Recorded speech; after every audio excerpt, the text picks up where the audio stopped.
한 주간 평안하셨습니까? 예. 어제는 저에게 형님 한 분이 계시는데 우리 형님 목사님이 어제 은퇴식이 있었습니다. 수유리에서 목회를 한 35년간 하셨는데 어제 원로 목사로 추대하고 또 그 새로운 위임 목사를 또 세우는 자리에 가서 축하해주고 왔는데 제가 대부분 그 교회 교인들을 많이 알거든요. 근데 이제 그 교인들이 저한테 그러시더라고요. 목사님, 할 수 있을 때 열심히 하십시오 그러더라고요. 그 진심으로 느껴졌습니다. 그래서 그걸 보고 나도 이렇게 많이 남지 않았겠다 생각이 들지만 더 열심히 해야겠다는 생각을 한번 해보았습니다. 그 목사님이 어떤 분이 설교를 하시는데 너무나도 재밌는 얘기를 합니다. 좀 소개할까 합니다. 가장 중요한 금이 세 가지가 있다고 하죠. 아십니까? 황금, 소금, 지금이라고 해요. 이 목사님이 그 글을 읽고서 너무 감동이 돼서 부인한테 이걸 소개하면서 당신은 가장 중요한 금 세 개가 뭐야? 라고 생각하니까 한참 후에 답장이 왔대요. 지금, 현금, 입금이라고 답장이 왔대요. 재밌죠? 그 목사님이 또 그 사모님의 답장에 답글을 보냈대요. 지금, 송금, 쪼금. 너무 재밌습니다. 그렇죠? 근데 목사님과 사모님과의 대화에서도 역시 가장 중요한 문제는 이 경제적이라는 것이죠. 성도들이 그것을 부인하면 안 돼요. 마치 세상의 부를 추구하고 내가 먹고 사는 문제에 있어서 그거를 생각하면 믿음이 없는 교인이라고 생각하기 쉬운데 절대 그렇지 않다는 거예요. 우리의 최대 관심사는 결국 우리가 어떻게 사느냐의 문제이죠. 여러분과 함께 제가 성경을 늘 묵상하면서 하나님이 우리에게 주시는 그 강조점이 있어요. 그게 무엇입니까? 열왕기상을 보면서 역대기를 보면서 또 구약의 에스라를 보면서 느끼는 게 항상 하나님과 세상을 겸하여 섬기는 사람들의 존재를 항상 우리에게 가르쳐주고 있어요. 에스라서를 보면 세 부류의 사람이 등장합니다. 제가 한번 정해봤어요. 어떤 사람이 등장합니까? 바벨론에 의해서 70년간 그들이 끔찍한 노예 생활을 감당합니다. 성도님들, 70년간 그 짧은 기간 아니에요. 70년이란 기간이 얼마나 긴지 몰라요, 여러분.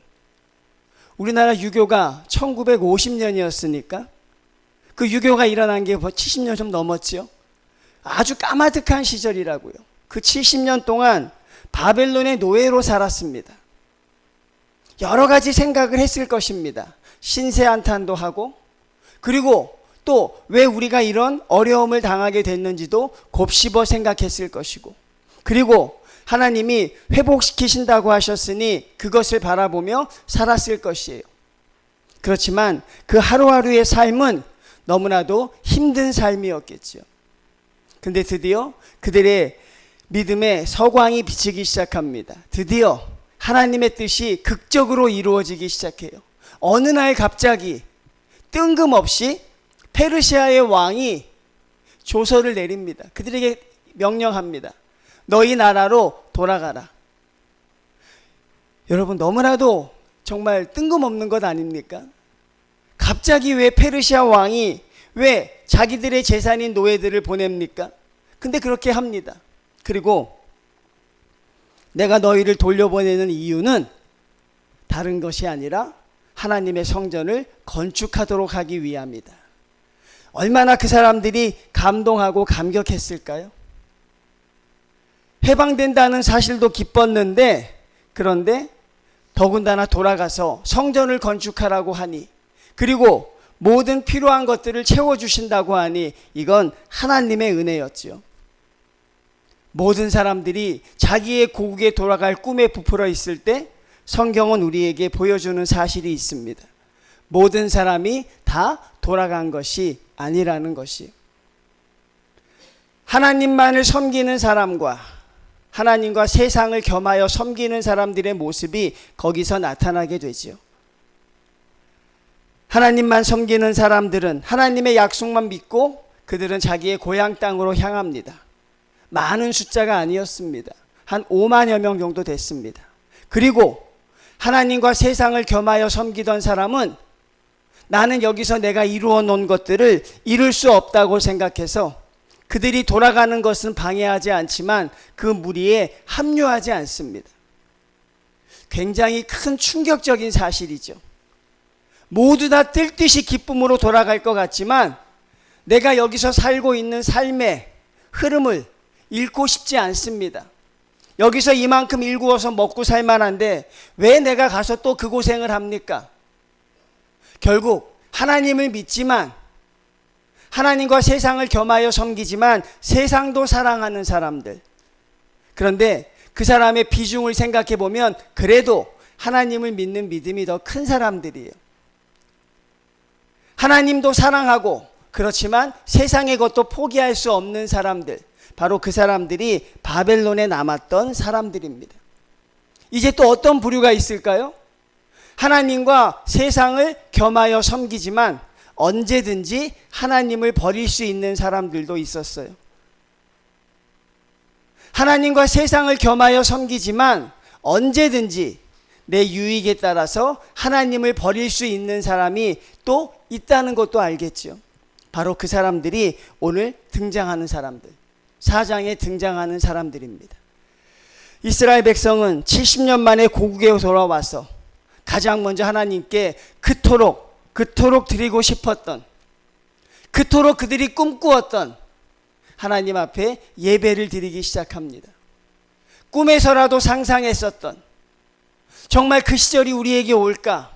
다시 하나님 앞에 우리의 땅에서 우리가 하나님께 예배 드릴 수 있는 그 순간이 올까? 고대하던 그 시간이 그들 앞에 닥쳤습니다. 그들은 하나님 앞에 모여서 초막절 절기를 지키기 시작합니다. 은혜롭게 하나님 앞에 번제를 드리기 시작합니다. 얼마나 뜨거웠을까? 성도님들, 얼마나 감격스러웠을까? 수만 명의 사람이 찬양을 부르고 하나님은 인자하시고 하나님은 거룩하시다. 이젠 눈치 볼 필요도 없어요. 다니엘처럼 사자굴에 들어갈까 봐 걱정할 필요도 없습니다. 목놓아 하나님을 부르는 그 현장에 하나님만이 존재했고 하나님의 영광만이 가득했습니다. 더 감사했던 것은 하나님과 세상을 겸하여 섬겼던 사람들이 바벨론에 남아 있었기 때문에 그 예배는 더 뜨거울 수밖에 없었겠죠.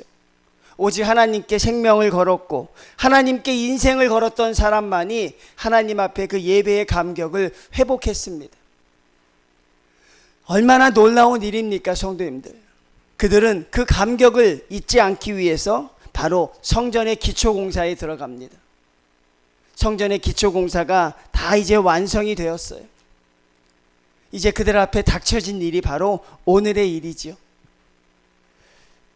좀 불안해지기 시작하죠, 그렇죠? 이렇게 아름다울 수 있는가? 이렇게 좋은 일만 있을 수가 있는가? 내가 하나님을 섬기고 받지만 항상 이렇게 좋은 일만 있을 수 있는가? 그렇죠. 그들 앞에 오늘 대적이 등장하기 시작한 것입니다. 1절 봅니다. 사로잡혔던 자들의 자손이. 이 배경을 이해하려면 저희가 조금 설명을 드리려고 해요. 북쪽 이스라엘이 아수르에게 망했습니다. 근데 아수르는 아주 교활한 나라였어요. 민족성을 없애기 위해서 이 자기가 정복한 나라의 사람들을 섞어버립니다. 바로 혼합주의를 하는 것이죠. 민족의 뿌리를 없애버리는 거예요. 그러니까 북쪽 이스라엘 사람들을 아수르로 데려가고 또 남아있는 사람들에겐 각종 자기가 지배했던 민족의 유민들을 보내는 거예요. 그러니까 여러분 어떻습니까? 그 피가 섞일 수밖에 없죠. 자기의 민족의 정체성을 흔들릴 수밖에 없다는 사실입니다. 바로 그 사람들이 어떤 사람이에요? 우리가 알고 있는 사마리아 사람이라고 하는 것. 사마리아 자손이라고 하는 사람들. 결국 여러분, 그럼 성경에서 아니 피가 섞였다고 이렇게 그들이 비하돼도 됩니까? 성경에 여러분, 성경이 관통하는 진실을 꼭 보셔야 돼요. 피가 섞였다고 그런 게 아니라 피가 섞이면서 종교가 섞여버렸어요. 성경의 역사를 보면 피만 섞일 수 있는 게 아니라 문화와 종교까지 섞여버리는 거예요. 하나님이 가장 싫어하셨고 이스라엘 백성이 모진 어려움을 당했던 이유는 바로 이것이었습니다. 단순하게 요즘 같은 시대에 피가 섞일 수도 있지요. 안 믿는 사람이 믿지 않는 사람과 믿는 사람이 믿지 않는 사람과 결혼할 수 있지요. 물론 할 수 있지요. 그런데 성경을 보면 그것이 혼합되어서 한 번도 성공한 적이 없다는 사실이죠. 애굽의 노예 생활을 하면서 그들은 하나님을 섬겼지만 애굽의 우상을 섬기는 민족이 되었어요. 가나안 땅을 정복하면서 가나안의 모든 땅을 정복했지만 가나안의 우상을 섬기는 사람들이 됐습니다. 솔로몬이 들어왔던 모든 나라의 우상이 결국 이스라엘을 하나님 앞에 혼합주의로 만들어 버렸어요. 바벨론에게 왜 멸망했습니까? 바로 그것입니다. 이스라엘이 종교가 섞였다는 사실이죠. 사람들이 이걸 너무나도 가볍게 생각해요. 너무나도 쉽게 생각합니다. 여러분, 성경은 그걸 정확하게 보여주고 있는, 안 된다는 것입니다. 섞이면 반드시 무너진다는 것이에요. 그게 바로 혼합주의이죠. 바로 사로잡혔던 자들의 자손이 하나님과 세상을 겸하여 섬기지만 그들은 세상 쪽에 비중을 더 두고 있던 사람들이었어요. 하나님의 일을 시작하려고 하니 악한 사단의 움직임이 지금 더 크게 움직이고 있죠. 성도님들이 가끔 그런 고백을 합니다. 목사님 참 이상합니다. 하나님 앞에 무슨 결심만 하면 어려운 일이 생겨요. 하나님의 뜻대로 살겠다고 다짐만 하면 갑자기 예상치 못한 일들이 생겨나요. 여러분, 한 주간 고난 가운데 사셨습니까? 아니면 평안하셨습니까? 평안했다는 건 좀 문제가 있는 것입니다. 평안했다는 건 왜 평안합니까? 사단이 여러분을 건드리지 않기 때문에 그래요. 그럼 사단이 왜 여러분을 안 건드립니까? 건드릴 필요가 없으니까. 사단이 괴롭히는 사람은 하나님의 사람입니다. 하나님의 뜻대로 살려고 하는 사람이에요. 악한 사단이 오늘 4장 1절에 나오는 사마리아 사람들에게 전혀 방해하지 않아요. 오히려 그들을 응원하여 주지요. 하나님의 뜻대로 살려고 결심하면 참 어렵습니다. 그래서 성도들이 언제 가장 힘들어하냐면 연초에 가장 힘들어해요. 연초가 됐으니 내가 무엇인가 좀 해야겠다. 기도도 하고 성경도 읽고 하나님의 뜻대로 해야겠다 하면 어김없이 예상치 못했던 어려움들이 생겨나게 되죠. 그때 여러분들 어떤 선택을 합니까? 하나님의 성도라면 하나님의 일을 끝까지 밀고 나가야 하는데 아이고 안 되겠다. 하던 일을 내가 멈춰야겠다. 그런 선택을 하는 성도들도 있는 것이죠. 초막절 집회를 지내고 그리고 여러분 하나님 앞에 성전 건축을 하고 기초를 다 쌓는 너무나도 영광스러운 자리에 그들이 처음으로 맞닥뜨렸던 것은 같은 자손이라고 할 수 있는, 같은 족속이라고 할 수 있는 이 사마리아 자손, 그들의 위협이었어요. 성도의, 교회와 성도의 위협은 세상으로부터 오지 않는다. 우리를 위협하는 사람은 믿지 않는 사람이 아니라 믿는 사람이다. 우리를 좌절하고 실망하게 하는 사람은 세상이 아니라 하나님과 세상을 겸하여 섬기는 사람들의 모습임을 우리가 알 수 있어요. 그들이 와서 무엇이라고 합니까? 여호와의 성전을 건축한 다음을 유다와 베냐민의 대적이 듣고, 여러분 그 말을 듣고 그들이 왜 와서 같이 성전을 건축하자고 손을 내밀었을까요? 두려움이었어요. 자기들이 누리고 있는 모든 기득권이 그들에 의해서 빼앗기게 될까 봐 느끼는 두려움이었어요. 결국 무엇입니까? 먹고 사는 문제였어요. 내가 누리던 것, 내가 바라던 것, 이것들이 저들에 의해서 내가 빼앗길까 봐 그 사마리아 자손들이 거기에 두려움을 느껴서 같이 건축하자고 말합니다. 근데 건축하자는 말을 보면 여러분 2절 말씀 봅니다. 수룹바벨과 족장들에게 나와 이르되 우리도 너희와 함께 건축하게 하라. 우리도 너희같이 너희 하나님을 찾노라. 여러분 뭔가 좀 이상하죠? 누구의 하나님이라고 합니까? 너희의 하나님이라고 합니다.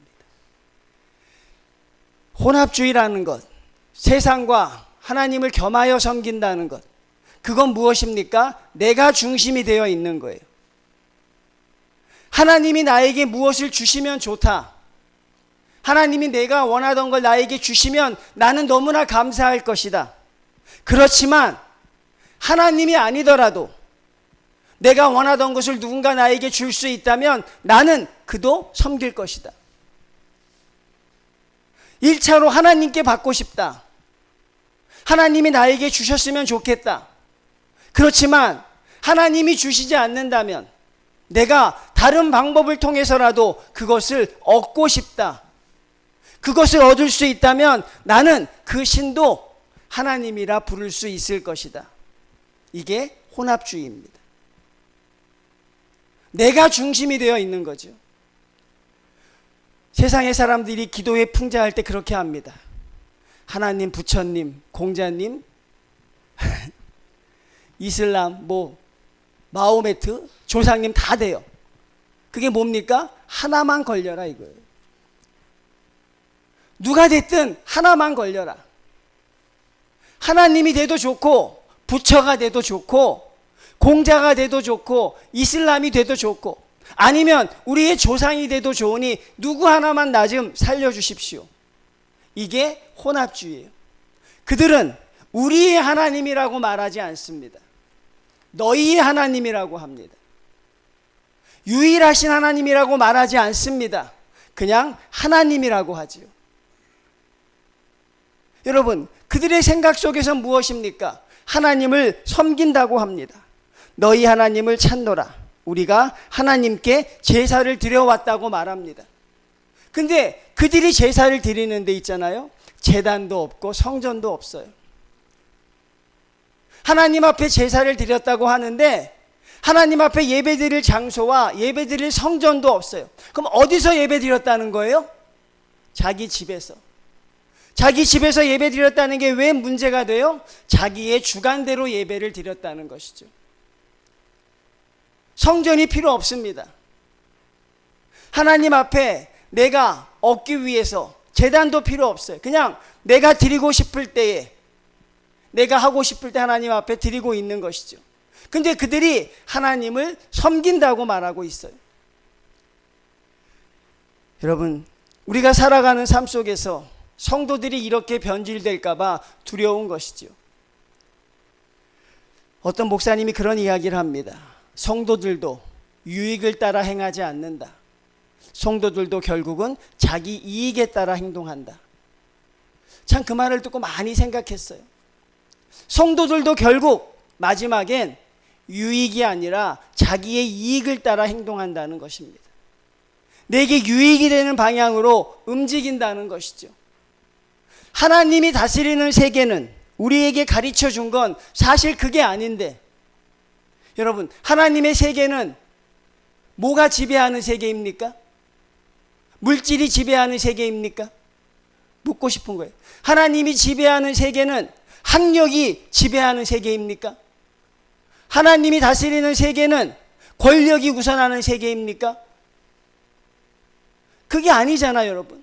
근데 많은 사람들이 실패하고 나면 믿는 성도들조차 좌절과 절망을 겪고 나면 뭐라고 이야기합니까? 내가 세상에 빽이 없어서 그래. 내가 세상에 명문대를 나오지 못했어. 내가 세상에 힘 있는 부모를 만나지 못했어. 요즘 TV를 보면 참 우리 아들한테 미안하죠. 그렇죠? 힘 없는 부모가 돼서. 그렇죠? 힘이 있었으면 참 좋았겠다. 근데 믿는 사람들이 거기서 핑계를 찾고 있어요, 여러분. 여러분, 하나님의 세계가 정말 그러한 것입니까? 하나님의 말씀 하나로 우리는 성공할 수 없습니까? 하나님께 순종함으로 그거 하나 가지고 안 되는 것입니까? 우리는 알게 모르게 자꾸 잠식되고 있는 거예요. 하나님이 다스리는 세계는 하나님의 말씀만으로 이루어지는 것입니다. 우리 청년과 젊은이들이 하나님께 순종하면 그 인생이 복받는다는 것, 하나님께 순종하면 모든 것이 형통하다는 것, 그것을 청년들이 믿어내지를 못하고 있어요. 그건 강단의 말씀이고 살아오는 삶의 현실은 그렇지 않습니다. 목사님, 나를 가르치려고 한다고요. 목사님, 교회 안에만 계시니까 모르지요? 세상은 전쟁터입니다. 그 세상도 하나님이 만드신 것이라고요. 하나님의 말씀대로 살면 하나님이 세우시는 역사를 숱하게 봅니다. 요셉이 인류대학을 나왔어요? 다니엘이 대단한 스펙을 가졌습니까? 아니잖아요, 여러분. 그 말씀에 아멘 하면서도 우리의 삶 속에서는 여전히 하나님이 다스린다는 세계에 대한 확신이 없어요. 그러니까 하나님께 예배를 드리고 기도하지만 여전히 세상적인 가치관에 의해서 우리를 평가합니다. 취업에 실패한 청년들이 크게 좌절합니다. 내가 명문대를 나오지 못해서 그래. 여러분, 하나님이 다스리는 세계는 그런 세계가 아니라니까요. 여러분이 하나님께 순종하고 하나님 앞에 순종하기만 하면 하나님은 여러분을 높이실 준비가 되어 있다고요. 근데 하나님의 세계에 살면서 여전히 세상의 가치관으로 살아가니까 우리는 늘 힘들고 어려운 거예요. 세상을 바라보니 부럽고 하나님을 바라보니 내가 초라해지는 것이죠. 그런 사람들이 만들어낸 게 바로 너희의 하나님이에요. 하나님도 믿고 세상도 겸하여 섬기는 것이 가장 좋다고 생각하는 것이죠. 양심이 있는 사람들은 그래도 하나님의 일을 하려고 하는 사람들을 비난하진 않아요. 근데 세상의 중심이 되어 있는 하나님을 믿는 성도들은 하나님을 믿는 성도들을 비난하기 시작합니다. 말씀이 여러분에게 울려 퍼지면 대부분의 성도들은 순종하게 되어 있어요. 근데 말씀 앞에 반항하는 성도들도 있죠. 그 말씀 앞에 대적하는 자들도 있죠. 우리가 그것을 오늘 본문을 통해 알게 된다는 사실이에요. 하나님의 성도는 하나님이 다스리는 세상에서 사는 거예요. 하나님의 방법으로 살아내는 것입니다. 그게 안 되니까, 그게 쉽지 않으니까 무릎 꿇고 기도도 하고 주일날 예배도 드리고 하나님 앞에 우리가 괴로워도 하는 것이죠. 하나님의 세계는 하나님의 방법대로 이루어져 가는 것인데 하나님의 세상 안에 있으면서 하나님의 존재를 인정하면서도 여전히 세상의 방법을 따르는 사람들, 그런 사람들이 결국은 하나님의 나라를 약하게 하는 것이에요. 그런 사람들이 하나님의 뜻대로 살려고 하는 사람들을 실망하고 좌절시키는 것이에요. 여러분, 참 안타깝지 않아요? 여러분, 자신감을 가지십시오. 정인교회 성도님들, 자신감을 가지셔도 돼요. 하나님께 순종하면 하나님이 반드시 승리하게 하신다. 여러분이 그런 증인이 되고 여러분이 그런 간증자가 되십시오. 하나님이 여러분과 함께 하시는 그 세계를 여러분 사모하십시오. 주님의 이름으로 축원을 드립니다. 여러분, 그들이 도움을 청했을 때 얼마나 그게 달콤하고 좋았을까요? 공사하는데 사람 하나가 더 있으면 얼마나 좋아요? 그들이 자기의 재물도 들여서 도와준다고 하는데 그걸 거절할 이유가 있어요, 없어요? 얼마나 달콤한 제안입니까? 이렇게 어려운 시대에 그 시대에 자리 잡고 있던 사람들이 도와준다고 하는데 돌 하나를 옮겨도 장정 하나가 더 있으면 하루에 얼마나 많은 일을 하겠어요? 그런 제안이 왔는데 어떻게 해야 됩니까? 3절 봅니다. 수룹바벨과 예수아와 기타 이스라엘 족장들이 이르되 우리 하나님의 성전을 건축하는데, 언어가 다르죠. 여러분은 그러셔야 돼요. 우리 하나님입니다. 내 하나님입니다. 여러분, 정인교회의 하나님이라고. 여러분, 그렇게 고백할 수 있어야죠. 내 하나님이 성전을 건축하는데 너희는 우리와 상관이 없다. 하나님과 상관이 없는 너희와 함께하지 않겠다. 하나님을 믿는데, 하나님께 제사 드리는데, 하나님께 예배 드리는데 하나님과 상관이 없는 성도들이 있습니다. 이 시간 우리 가운데 있을 수도 있겠지요. 하나님께 예배를 드리지만 하나님과 상관이 없는 사람들, 주일날 주시는 말씀을 통해 내 자신을 바꾸려고 하지 않는 사람들, 그 말씀이 잘못됐다고 생각하는 사람들, 그런 사람들이 있겠죠. 그래서 뭐라고 이야기합니까? 너희는 하나님과 상관이 없는 사람들이다. 같은 공동체 안에 있지만 하나님과 상관이 없는 성도들이 있습니다. 하나님에 의해서 내 생활이 전혀 바뀌지 않는 사람들이 있습니다. 때로는 말씀에 의해서 깨지고 내가 바뀌고 변화되는 모습이 있어야 하는데 여전히 변하지 않으려고 하는 것이죠. 주님께서 마지막 날에 뭐라고 말씀하십니까? 모른다고 할 자가 있을 것이라고 합니다. 주님, 내가 큰 권능으로 귀신도 쫓아냈는데요. 하나님, 내가 큰 능력으로 이런 일도 행했는데 나를 모르십니까? 그 능력과 기적은 하나님과 상관이 없었던 것이죠. 그리고 그들은 선언합니다. 이스라엘 하나님 여호와를 위하여 우리가 홀로 건축할 것이다. 하나님과 상관이 없는 사람들과 함께하지 않을 것이다. 여러분, 이 대답이 얼마나 혹독한 결과를 불러옵니까? 끔찍한 결과가 예상되는 거예요, 여러분. 그걸 거절했을 때 그들이 겪게 될 끔찍한 어려움. 근데 그들은 선포합니다. 너희는 하나님과 상관이 없는 사람들이다. 어려워도 우리끼리 하나님의 성전을 건축할 것이다. 4절 봅니다. 이제 드디어 그 본성이 드러나요, 그들의. 하나님과 세상을 겸하여 섬기던 사람들이 자기의 모든 것들이 무너졌을 때 그들의 본성이 드러나요. 4절입니다. 이로부터 그 땅 백성이 유다 백성의 손을 약하게 하여, 손을 약하게 한다는 것이 무엇입니까? 좌절과 절망을 준다는 것이. 이게 성도로서 가장 힘들어요, 여러분. 가장 힘들어.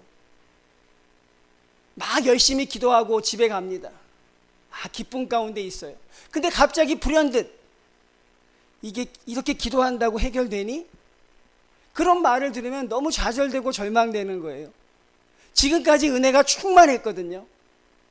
하나님의 말씀으로 내가 기도하고 돌아가는 기쁨 가운데 있었는데 불현듯 한 가지 생각이 드는 거예요. 그렇게 기도한다고 되니? 수십 년간 너 기도했지만 된 게 있니? 그 말을 들을 때 우리가 얼마나 좌절하고 절망하는지 몰라요. 누가 준 생각이에요? 악한 사탄이 준 생각이죠. 우리를 제일 잘 아시는 분은 하나님입니다. 믿습니까? 근데 그 다음에 우리를 잘 아는 사람이 있어요. 그게 누구입니까? 남편과 부인과 자식이 아니에요, 여러분. 누가 나를 기가 막히게 잘 알아요? 요 사탄이 나를 너무 잘 아는 거예요. 쟤는 열심히 해도 가만둬.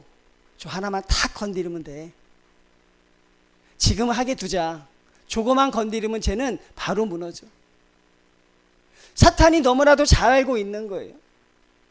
바로 이 사람들이 이스라엘 백성을 약하게, 절망에 빠지게 합니다. 성전 건축이 될 수 있을까? 이 결과 여러분 어떻게 돼요? 이 결과 어떤 결과를 만들어냅니까? 사탄이 승리하는 것처럼 보여요. 16년간 성전 건축이 중단이 돼버려요. 무려 16년간. 스룹바벨 성전이 20년 걸렸어요. 근데 16년간을 중단한 만큼 나는 너희들과 함께 할 수 없다는 이들의 고백이, 이들의 결론이 얼마나 힘들고 어려웠는지 몰라요. 그들의 제안을 받아들였다면 손쉽게 갈 수 있었겠지요. 그들의 손을 잡았다면 아주 쉬운 길로 갈 수 있었겠죠. 그런데 잡을 수가 없었던 거예요. 왜? 잡으면 망하니까. 바벨론 70년에서 그들이 뼈저리게 가슴에 새겼던 게 그겁니다. 뼈에 새기고 새겼던 게 섞이면 망한다. 우리가 세상과 섞이는 순간 망한다. 우리도 똑같이 알고 있는 거지만 우린 아직 뼈에 새기지 못하고 있죠. 뼈에 새기셨습니까? 우리도 똑같이 알고 있지만 아직도 우리 가슴에 새기지 못하고 있죠. 근데 이들은요, 70년의 포로 생활 하루하루 그들은 마음에 새겼어요. 섞이면 죽는다. 섞이면 망한다. 당신들의 제안은 고맙지만 또 망하는 길로 갈 수 없습니다. 우리 하나님을 믿고 하나님과 우리가 건축할 수 있는 기회를 잡겠다고 하죠. 여러분, 그 다음에 그들에게 닥치는 시련은 말로 할 수가 없어요. 제일 처음에 뭘 합니까? 바로 가장 최고 권력자인 페르시아 왕에게 상소를 보냅니다. 그것뿐입니까? 뭐를 보내요? 자기의 돈을 써서 뇌물까지 줍니다. 세상이 우리를 무너뜨리기 위해서 이렇게 열심히 일하고요. 자기의 시간, 자기의 돈, 자기의 모든 걸 버려서라도 우리를 무너뜨리려고 한다고요. 그렇게까지 할까요? 악한 사단이 그렇게까지 합니다. 여러분, 사단에게도 배울 게 있다 그래요. 사단에게서 뭘 배워야 됩니까? 사탄도 배울 게 있습니까? 없습니까? 있다는 거예요. 뭘 배워야 돼요? 이들의 열심을 배워야 한다는 거죠. 고개를 끄덕이실 필요는 없어요, 여러분. 그냥 참고로 아시면 됩니다. 이들의 열심을 배워야 되죠. 그 다음에 여러분, 에스라 4장을 나중에 보면 어떻게 돼요? 모든 사단들이 하나로 연합을 해요. 놀랍습니다. 성전을 무너뜨리고 고발하는데 이 모든 사단들이 다 연합을 해요. 사단에게서 배워야 할 두 번째 건 뭡니까? 하나가 되더라는 것이죠. 근데 그걸 거절할 수 있는 능력이 우린 하나님께만 있다는 것이에요. 아이고, 나는 그건 못하겠습니다. 그들의 손 한번 잡아주고 편한 삶을 사는 게 낫지. 그들의 손 한번 거절했다가 16년간을 지옥 같은 삶을 어떻게 삽니까? 하나님과 세상을 겸하여 섬기는 사람들이 마지막엔 세상의 것을 택한다고 했죠. 그것을 끊는 길은 하나님밖에 없는 것입니다. 여러분, 여러분의 눈에 아직 보이지 않습니까? 하나님이 다스리시는 세계가 보이지 않습니까? 하나님이 주관하시는 삶의 모습이 보이지 않아요? 하나님과 세상을 겸하여 섬기는 사람들을 하나님은 끊임없이 우리에게 보여주고 있습니다. 그러다 망한다는 것이죠. 그러다 안 된다는 것이죠. 스룹바벨 성전은 20년 만에 재건됩니다. 성전은 멈추었지만 하나님의 역사는 한 번도 멈춘 적이 없습니다. 성전이 중단된 것 같지만 하나님은 승리함으로 우리를 인도해 주심을 깨달아 아시는 성도들이 되시길 바랍니다. 오늘의 제목이 무엇입니까? 우리가 반드시 알아야 할 사실, 첫 번째는 무엇입니까? 하나님의 일을 하려고 하면 방해가 있다. 여러분이 무슨 일을 하는데 방해가 있으면 100% 하나님의 일이라는 거예요. 그리고 그 일은 100% 성공한다는 거예요. 근데 어떤 일을 감당함에 있어 어떤 어려움도 없으면 사단이 여러분을 내버려 두고 있다는 거죠. 다시 돌아와서 하나님의 일을 감당해야 한다는 사실입니다. 성도님들, 하나님의 능력을 기대해 봅시다. 하나님의 섭리하심을 우리가 한번 기대합시다. 그리고 하나님이 원하시는 그 자리에 서 계십시오. 하나님과 세상을 겸하여 섬기는 자리가 아니라 하나님만 섬기는 자리에 외롭더라도 서 계십시오. 그리고 거기서 하나님의 위로하심을 받았으면 좋겠습니다. 그런 위로와 그런 능력이 우리 정의교회 모든 성도님들에게 하나님이 부어주시기를 주님의 이름으로 축원을 드립니다.